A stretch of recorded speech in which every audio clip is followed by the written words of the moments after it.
O transtorno bipolar, pessoal, a primeira coisa que a gente tem que entender é que o cérebro, ele faz parte do corpo, né? E o transtorno bipolar, as pessoas que sofrem de transtorno bipolar têm uma prevalência, uma frequência maior de doenças, de um modo geral, médicas, né? Que são a obesidade, principalmente, a enxaqueca, tem um componente genético entre o transtorno bipolar e a enxaqueca, a fibromialgia, a obesidade, a síndrome metabólica, o diabetes, a hipertensão. É uma população que, em resumo, tem um risco cardiovascular global aumentado e que vive 15 a 20% menos, isso eu falo em estatística, porque eu estou falando que um paciente que tratar o seu transtorno corretamente vai viver uma vida quase muito próxima do normal, mas estatisticamente vive 15 a 20% a menos que a população em geral. Antes se pensava que era basicamente devido ao suicídio, mas hoje a gente sabe que é pela maior prevalência de doenças médicas, sobretudo doenças cardiovasculares, fruto deste risco cardiovascular global aumentado, né? E daí a importância das mudanças de estilo de vida, porque a gente tem que tratar o paciente com transtorno bipolar holisticamente, né? De uma maneira global, interdisciplinar, né? Nós vamos falar sobre o papel dos vários profissionais nessa live, né, que precisam estar de mãos dadas num time para que o resultado do tratamento seja o mais satisfatório possível, né? Nós precisamos entender que o exercício físico, o transtorno bipolar, ele está caracterizado por uma diminuição na expressão de moléculas no cérebro, que são as neurotrofinas, que são as moléculas que fazem as conexões entre os neurônios, que são as sinapses. E também está associada a uma inflamação periférica e um aumento do estresse oxidativo, os radicais livres no sangue. E o exercício está provado que ele melhora o humor, porque ele aumenta a produção das neurotrofinas, né, no cérebro, diminui a inflamação e diminui o estresse oxidativo, que explica, em parte, as comorbidades médicas do transtorno e o risco cardiovascular global aumentado. Então, o exercício, tanto treino de resistência, no mínimo 4 vezes por semana, como exercício aeróbico, tem esse papel similar, né? E são recomendados nas diretrizes hoje de tratamento para o transtorno bipolar, pela melhora do humor, não é algo além do que se diz das endorfinas, é algo que perdura o efeito e que o exercício ele é mais efetivo, todos os estudos mostram, todas as evidências mostram quando tem um personal trainer, quando é um exercício supervisionado, né? Para vocês terem uma ideia, né, importante do quadro, dos transtornos afetivos, não só do transtorno bipolar, em países desenvolvidos, que têm um sistema de saúde altamente desenvolvido, como a Dinamarca, o médico, quando trata a depressão no idoso, ele não pode prescrever antidepressivo, nos casos leves ou moderados, antes que o governo pague o exercício físico. Tamanho o efeito benéfico do exercício físico na depressão e na estabilização do humor do transtorno bipolar, né? E na melhora da saúde física. Então, é um conjunto e na melhora do sono. Porque o sono, como nós vimos nos gatilhos do transtorno bipolar, né? Ele é um grande gatilho para crises. O paciente bipolar tende a dormir mal, tende a trocar a noite pelo dia, Então, uma higiene do sono é muito importante e o exercício é um aliado importante também para a melhora da qualidade do sono, como todos nós sabemos, né? Então, o exercício ele tem todas essas nuances, todas essas mecanismos biológicos, a inflamação, as neurotrofinas, que melhoram os transtornos afetivos, né? E a saúde física do paciente.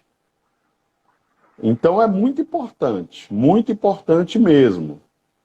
Eu diria que é a primeira medida de estilo de vida que a gente está enfatizando e talvez uma das mais importantes. Sair do sedentarismo, que é o maior desafio da medicina, é mudança de hábito, é o que é mais difícil de ser conquistado no paciente. Mudança de hábito, mudança de estilo de vida. É como eu digo aos pacientes com depressão, você não pode ficar bom da depressão se você ainda vive uma vida depressogênica. Se você é sedentário, se você come mal, se você bebe, como é que você vai ficar bom da depressão? Não tem remédio, não tem terapia que vai te ajudar, né? E aí entra a importância do aconselhamento nutricional dos pacientes, né? Do personal trainer, do diálogo do psiquiatra com o psicólogo e de toda a equipe interdisciplinar. Né? O tratamento é interdisciplinar, por excelência. André, você já fez um ótimo resumo dos fatores, né? Claro que existem os hobbies, né? A espiritualidade, tudo isso são hábitos importantes, né? O trio perfeito de tratamento do transtorno bipolar e de vários outros transtornos é a medicação correta, a psicoterapia e os hábitos certos. Né? Juntou esses três, eu acho que o tratamento é ouro, né? Mas É você usou uma ouro. palavra, seria uma resistência. O ser humano em si, a espécie humana, ela já existe uma resistência natural a mudanças de hábitos, né, de padrões. É mais econômico para o nosso cérebro repetir padrões do que adquirir novos. Então, é comum haver uma resistência à mudança de um padrão, mesmo com um padrão melhor. Claro que essa resistência ela pode ser abreviada ou encoberta pela motivação, pelo medo, e parece que ela não existe a princípio. Mas depois ela costuma aparecer de forma tardia. Né? Então, a rotina, como a bipolaridade ela traz um cérebro sensível a alterações de humor, algumas palavras são complicadas de explicar, porque ao mesmo tempo que a nossa cultura diz que é bom, a nossa cultura diz que é ruim. Então, ao mesmo tempo que se fala que ter rotina é bom, se fala que quem vive bem quebra a rotina.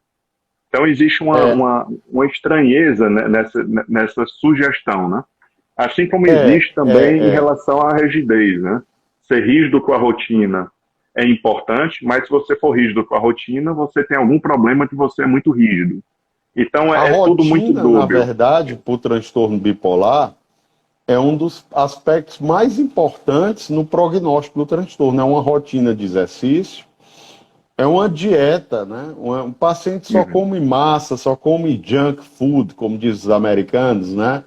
Fast food, uma dieta ocidentalizada, ao invés de uma dieta mediterrânea, né? De um prato colorido, né? Isso melhora o humor, esse ajuste dietético também. Uhum. Tanto na depressão, as evidências são maiores, como no transtorno bipolar, porque, como vocês vão ver, a pesquisa em depressão é muito mais avançada, dado a maior prevalência do transtorno, as agências de fomento globalmente em pesquisa financiam mais os estudos, mas a dieta, mesmo no transtorno bipolar, é de uma importância crucial, né? E também é muito importante enfatizar que faz parte da mudança do estilo de vida eliminar velhos hábitos, hábitos que são muito maléficos, são venenos para a bipolaridade, como o álcool, o cigarro, que já aumenta mais o risco cardiovascular global, né? As drogas lícitas e ilícitas, elas são veneno para quem tem transtorno bipolar. Cocaína é um veneno. Uhum. Porque a cocaína libera no nosso cérebro uma substância, diretamente, todas as drogas liberam, né, na verdade, mas a cocaína, por um mecanismo de ação direto, libera dopamina, mas um impulso em grande quantidade. E essa dopamina é neurotóxica, né? Então, essa dopamina destrói neurônios, da cocaína destrói neurônios, e por isso que o paciente com dependência de cocaína é muito difícil de atingir a abstinência. Por quê? Porque vai destruindo o córtex pré-frontal, que controla a inibição, né? E aí vai ficando cada vez mais impulsivo. E o controle inibitório vai se tornando cada vez mais difícil. Então, você imagina um transtorno bipolar onde o controle inibitório é deficitário, onde a impulsividade está aumentada. Você usar cocaína, o paciente usar cocaína, realmente uma receita da destruição perfeita. Né? Muito sério. Pode se gerar um problema muito sério. Né? André, Um exemplo, né, que eu estou dando. Certo. Quando a gente fala nessa oscilação, né, nesses excessos, a gente não pode esquecer que a química, ela interfere diretamente na forma que a gente vê, pensa e reage. Né? A química, ela não é só uma sensação. Ela permeia nossos pensamentos e nossas ações também. Então, quando falamos em ter uma rotina mais rígida, como você bem explicou, muitas pessoas podem ver com antipatia essa ideia de ter uma rotina rígida. Mas a rotina rígida, ela tem uma explicação. Todos os profissionais que cuidam daquele paciente de transtorno bipolar, eles devem explicar e dar suporte e estratégias para que essa série de desafios seja conquistada, porque são desafios, ok? Dieta, higiene do sono, não se estressar tanto, diminuir, aprender a lidar com problemas, reduzir impacto de frustrações, lidar com lutos, exercício físico diário. Então, é uma série de grandes lutas e que cabe a nós, profissionais, auxiliar o paciente também a achar a melhor estratégia para gerenciar isso. E quando a gente fala em... Eu queria te falar, Ciro, depois, você conclua, depois eu queria falar para ti uma curiosidade. Pronto. Então, assim, a nossa natureza, ela tem uma tendência de reagir por impulso, ou seja, da gente agir aceitando esse pedido da cabeça, esse primeiro impacto, esse impulso. No caso de um transtorno bipolar que esteja numa virada para cima ou para baixo, esse impulso pode trazer ideias e comportamentos desadaptativos, exagerados ou fora do padrão, né? Então, para se cumprir uma rotina complexa, como estamos aqui sugerindo, é importante que o sujeito abrace uma causa. Essa causa seria o compromisso. Compromisso é uma palavra que, mais uma vez, as pessoas gostam, mas existe outras crenças coletivas de que o compromisso é um mal necessário, é algo chato, e que o impulso seria a real liberdade humana. Então, esse tipo de pensamento, ele traz muito prejuízo para uma sociedade tão doente. Nós estamos numa sociedade mentalmente doente e temos que filtrar bem o que a nossa cultura fala como crenças, né? A gente tem que ter muito cuidado com isso. O compromisso nada mais do que nada mais é do que dizer que em tal situação, independente do que o meu interno vai me sugerir, tal coisa será feita. Quer dizer, eu vou para exercício físico com ou sem esse apoio interno. Ou seja, minha disposição, meus pensamentos, minha vontade, elas podem estar sendo afetadas por um momento químico que eu estou. Né? E cabe ao sujeito estar atento para isso e com certa rigidez, de que eu vou cumprir o que eu me comprometi, eu vou gerenciar minha reação e vou fazer o que eu combinei porque é o melhor para a minha vida. E isso pode ser bem visto e, ao mesmo tempo, por nós, ser visto como algo meio careta ou uma vida muito limitada. E não é limitada. A liberdade está no controle. Se não houver um controle sobre seus instintos, sobre seus impulsos, o sujeito não é livre, ele é vítima da própria natureza. Ele teme a si próprio, ele é tão vulnerável ao ambiente, quer dizer, o ambiente pode ativar tantos impulsos nele, e se ele ceder, ele se torna uma pessoa que não se confia, porque ela não pode ser exposta a um estímulo que ela vai reagir de forma impulsiva. Então, todos os pacientes, todo mundo, através da psicoeducação, do autoconhecimento, deve buscar entender quais são as situações que eu costumo ter um automático, ou seja, esse pedido interno que me atrapalha, ou seja, quais situações já estão mais ou menos previstas que eu não devo confiar tanto no meu interior, no meu interno, e confiar mais na rotina que eu pré-estabeleci, que eu determinei. Então, claro, que explicar isso para um jovem, para um adolescente, você não encontra, não é digestivo, quer dizer, não é algo que a pessoa fica feliz em comprar essa briga, mas qual é a outra opção que nós temos? A vida é um compromisso. Vocês todos que estão nos assistindo se comprometeram a ir para a aula todo dia, desde pequeno. Nós somos muito comprometidos com a produção.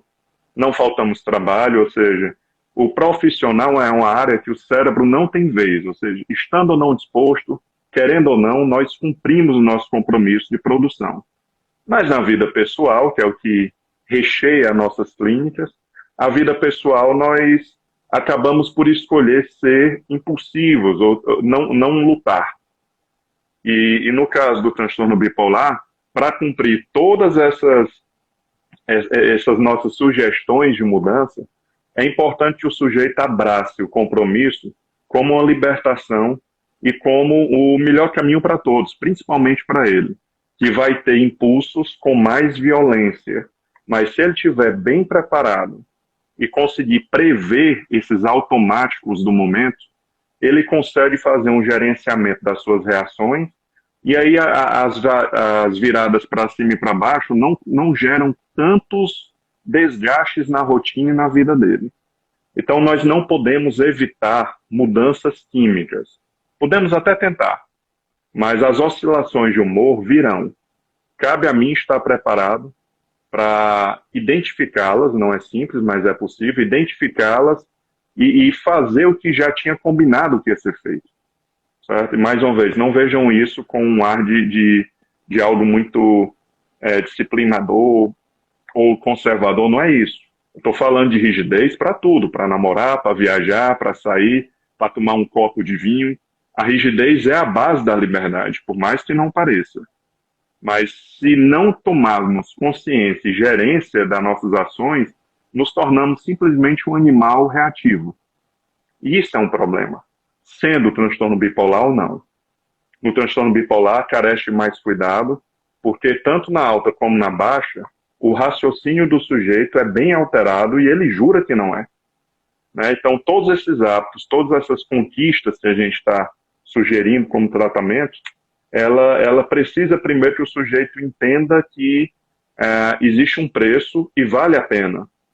Vale a pena. Se ele está ali com a gente é porque ele já está pagando um preço muito alto.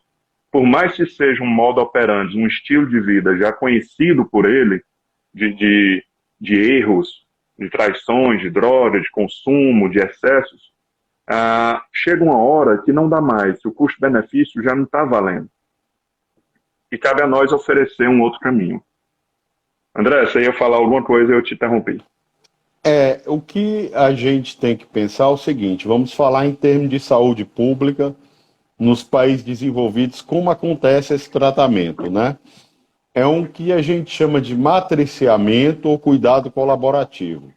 O psiquiatra, ele é consultado, você tem um clínico, você tem um psicólogo, você tem um nutricionista, e o que nós temos é um novo cenário da medicina que pouca gente está falando, que é a multimorbidade. Prestem atenção esse nome, não esqueçam. Vou repetir. Multimorbidade. Nós não tratamos, o médico de família não trata o paciente com um diagnóstico. Ele trata paciente deprimido, diabético, obeso, que fuma, né? Então, o cuidado é colaborativo e interdisciplinar. Por mais que você tenha um gerente, que é o médico de família, que coordena equipes interdisciplinares. Isso é muito atrasado ainda no Brasil, mas é muito desenvolvido em países como o Canadá, onde eu tive, países como a Inglaterra, é muito desenvolvida, é o cenário, é o novo cenário. E há um débito histórico da medicina, um débito histórico da medicina e das profissões de saúde, porque nós somos formados em psicologia, eu sou formado em medicina, e o médico é treinado na faculdade para acreditar que o remédio ou a terapia é o que há de mais importante.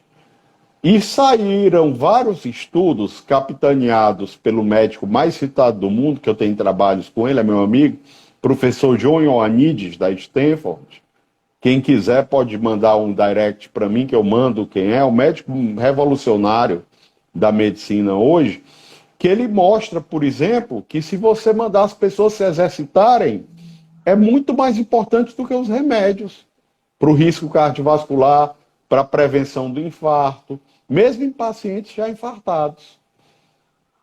E isso é um débito histórico, porque é muito difícil.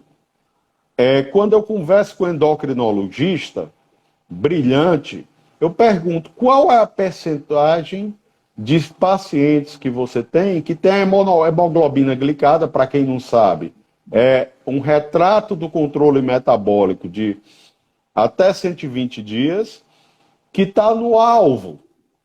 É uma minoria ou uma maioria? É uma minoria. Mas por que é uma minoria? Porque não é só o remédio. Para o diabético é muito mais ou igualmente importante o exercício físico, a dieta, não fumar, não beber, ter um IMC controlado. E a medicina acaba em consultas breves, dando uma dieta impressa, sem seguimento, e uma lista de remédios, que são os hipoglicemiantes orais, no caso do diabetes tipo 2. Ponhamos a mão na consciência. Será que isso vai resolver? Não vai. Um paciente bipolar com diabetes, que é muito frequente essa comorbidade, ele vai no médico, recebe uma dieta para seguir impressa no computador e uma lista de remédios para o diabetes. Vai resolver? Não vai seguir a mudança de hábito. Mudança de hábito dá trabalho, precisa, como você falou, de psicoeducação, de engajamento do profissional, precisa de uma relação de confiança e cumplicidade do profissional com o paciente. É conquistado pelos dois, na relação médico-paciente, na relação do psicólogo com o paciente. Não é algo trivial. Não é algo trivial. Né? Que isso a gente tem que entender, pôr a mão na consciência, que é o grande débito da medicina e que nós estamos lidando hoje com a vida pós-moderna, como você falou muito bem, eu achei linda a sua explicação, com a sociedade doente, que está gerando pacientes com muitas doenças, não pacientes puros com uma só doença, pacientes com multimorbidade, né? André, você explicou complexos.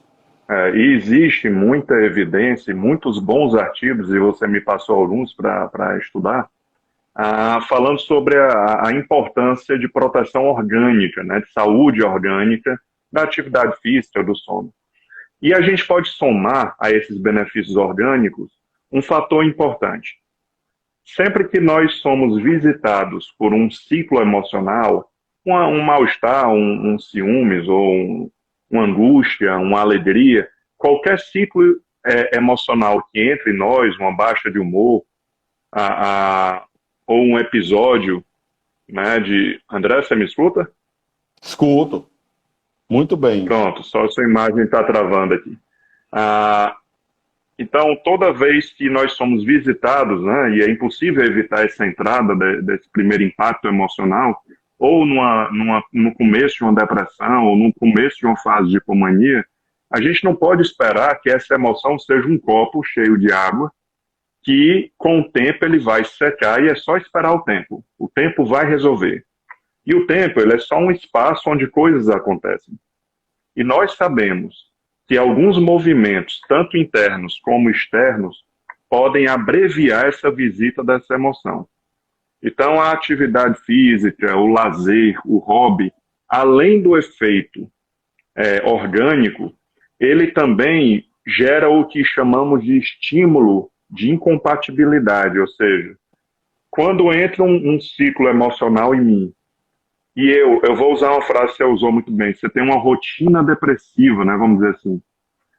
Quando você pensa de acordo com o ciclo e age de acordo com o ciclo, as suas atividades estão baseadas no ciclo. Claro que esse ciclo tende a ser reforçado e durar mais tempo.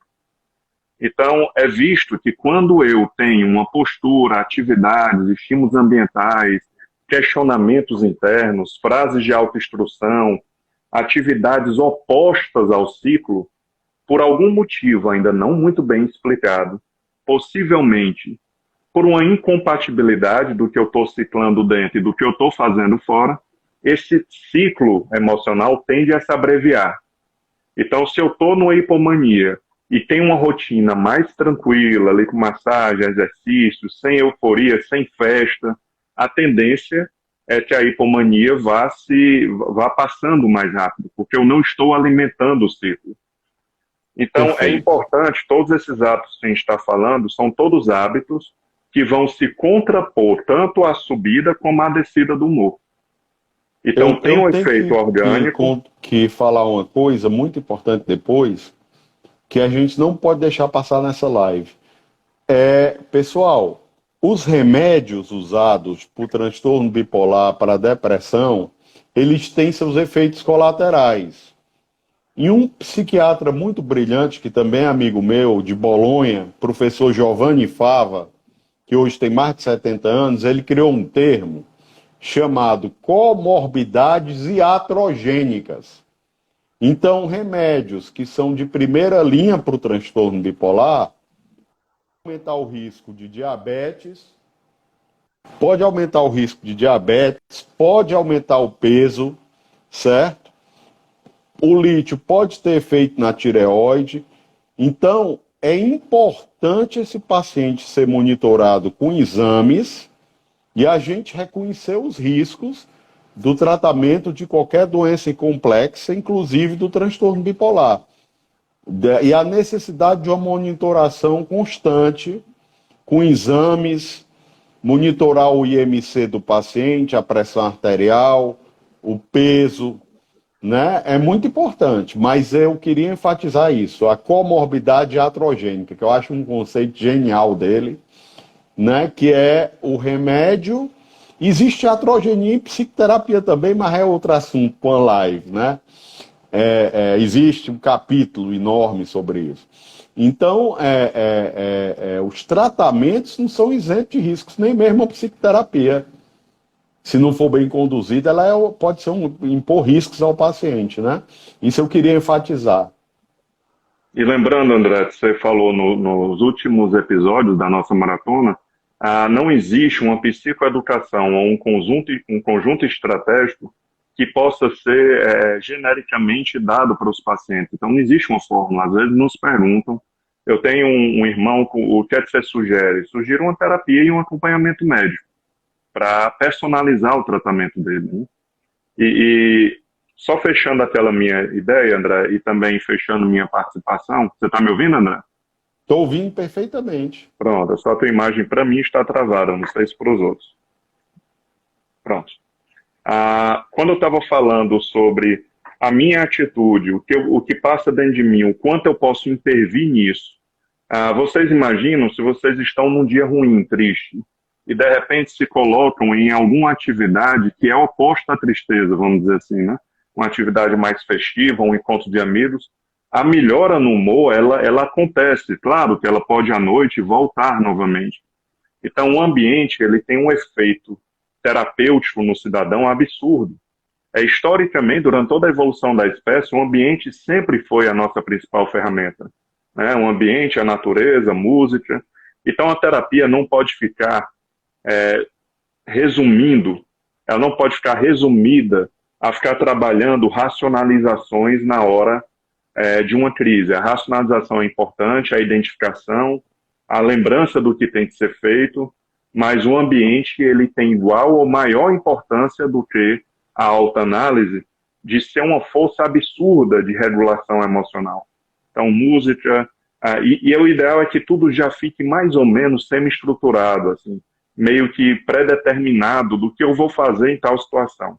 Porque na hora H, a inteligência humana, tudo acaba sendo muito sequestrado pelo impulso, né? Então, todas essas dicas de hábitos valem para todos nós. Estamos falando de transtorno bipolar, mas é a mesma sugestão que eu daria para qualquer pessoa. Se prepare, o livre-arbítrio ele é maior do que o impulso, mas o que a gente tem que abandonar é o romantismo de esperar que toda essa mudança de rotina aconteça com uma harmonia interna e atitude. Essa harmonia, ela normalmente vem com o tempo, que recebe o nome de hábito, né? Seria Hábito, eu repetir, perfeito. ensaiar tanto algo que aquilo um dia vai ficar menos difícil. Ou seja, eu sou contra a ideia, André, que hábito é o fim da guerra. Ou seja, vai chegar um dia que vai ficar completamente automático fazer exercício e eu não vou conseguir viver sem isso. Eu não Eu também acredito discordo, muito eu nisso. concordo com você, eu não acredito Eu também acho, não. Eu eu acho acho que que tem que ter vigilância. o máximo que a gente pode chegar, no meu ponto de vista, é uma microluta, ou seja, ou vou para a academia agora, bora. Ou seja, precisou de um leve start da consciência para ir. Isso, para mim, já é o sonho de consumo. Então, idealizar o hábito como uma forma utópica do fim da luta é você mirar em algo que é tão utópico que você não vai valorizar o máximo que você pode chegar. E o máximo que você pode chegar é tornar a sua rotina do dia uma rotina fácil de ganhar do impulso. Mais uma vez, o ser humano top de linha na terapia, vamos dizer assim, um ser humano hiperevoluído não é aquele que a cabeça é 100% equilibrada emocionalmente, não é aquele que a cabeça sugere coisas boas, pede coisas boas. O ser humano evoluído é aquele que constrói um projeto de vida, define um projeto de vida, mesmo sem ter certeza que é o melhor, que a gente não tem, e gerencia suas reações para ir naquela direção. E nesse gerenciamento ele deixa claro, eu vou cumprir minha rotinazinha rica aqui, meu dia a dia, com ou sem apoio interno. Ou seja, independente se eu estou triste, eu vou cumprir isso aqui porque isso me protege. Então, de tudo que pode proteger um ser humano, uma rotina saudável, que regula a química, né? É uma moduladora química, uma rotina inteligente, bem construída, uma alimentação sadia, tudo isso depende muito desse abandono, desse romantismo de querer apoio interno para que as coisas aconteçam. E o apoio interno até pode aparecer quando você está motivado, sob pressão, medo, mas logo passa, é uma mudança mobilizada passageira. Então, tudo isso que a gente está falando, André, dos hobbies, de viagem, de natureza, né, de fazer mais Perfeito. eventos Tudo externos, se livrar um incluído. pouquinho da tecnologia, né? Espiritualidade, Ah, você falou muito isso, bem, a claro. religiosidade. E eu Usar queria muito a dizer, natureza, pessoal, né, também. uma coisa que eu digo aos pacientes que ajuda muito, eu tenho que falar aqui nessa live. O que é que eu digo aos pacientes? Eu digo, olha, o que é um bom leitor? É o leitor que lê um livro maravilhoso? Não. Um livro maravilhoso é muito fácil de ler. O bom leitor é aquele que termina um livro quando o livro não é bom. Então, você ir para a academia quando você está motivado, super feliz em ir, é fácil. O difícil é ir como livro ruim, né? E eu encerro aqui, pessoal, também a minha participação nessa maratona. Eu estou recuperando de uma virose, eu jamais iria cancelar essa live, tanto em respeito a vocês, quanto em respeito ao meu grande amigo, que é o Ciro, que além de colega, que é muito mais amigo do que colega já. E gostaria de anunciar, né, que a Maratona da Depressão, que eu já anunciei, e que eu tenho planos com o Ciro de, em algum momento, ou no fim desse semestre, provavelmente, lançarmos uma maratona de 3 episódios para tratar de um transtorno que ambos gostamos muito, que é o transtorno obsessivo compulsivo, o TOC, né? Os transtornos do espectro hoje, obsessivo compulsivo, nós vamos tratar desses transtornos numa maratona em algum momento, ou no fim desse semestre ou no próximo semestre, nós iremos encabeçar essa iniciativa também. E gostaria de agradecer enormemente. Foi uma experiência muito importante para mim ter compartilhado esse conhecimento com vocês, com o Ciro, ter aprendido muito com o Ciro, né? Eu confesso que também aprendi, ele deve ter aprendido alguma coisa comigo. E a gente é sempre isso, pessoal. Quem acha que sabe demais não sabe nada. Eu costumo dizer isso. Nós temos que ter uma atitude humilde, porque a saúde mental, a psicologia, a psiquiatria tem muito a evoluir.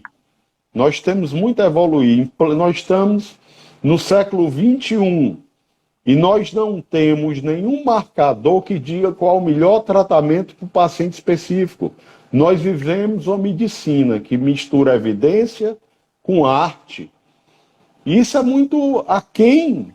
Na oncologia, nós já temos marcadores que dizem que essa droga é melhor do que a outra.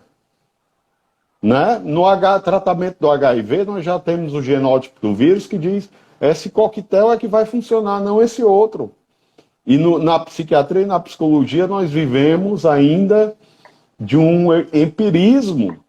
Então essas lives são importantes porque criam insights na população, nos nossos ouvintes, e a gente aprende muito. Né? Eu aprendi muito, confesso, com as perguntas de vocês, e gostaria de dizer que, dada essa minha recuperação da virose, nós não vamos responder perguntas, mas que no direct do Ciro e do meu direct do Instagram e em qualquer outro canal, nós estaremos disponíveis para responder qualquer dúvida, né, que ficou dessa maratona. Nós estaremos 100% disponíveis, será um prazer. Podem, não se acanhem, podem nos contactar, que a gente vai responder, certo? Com muito prazer.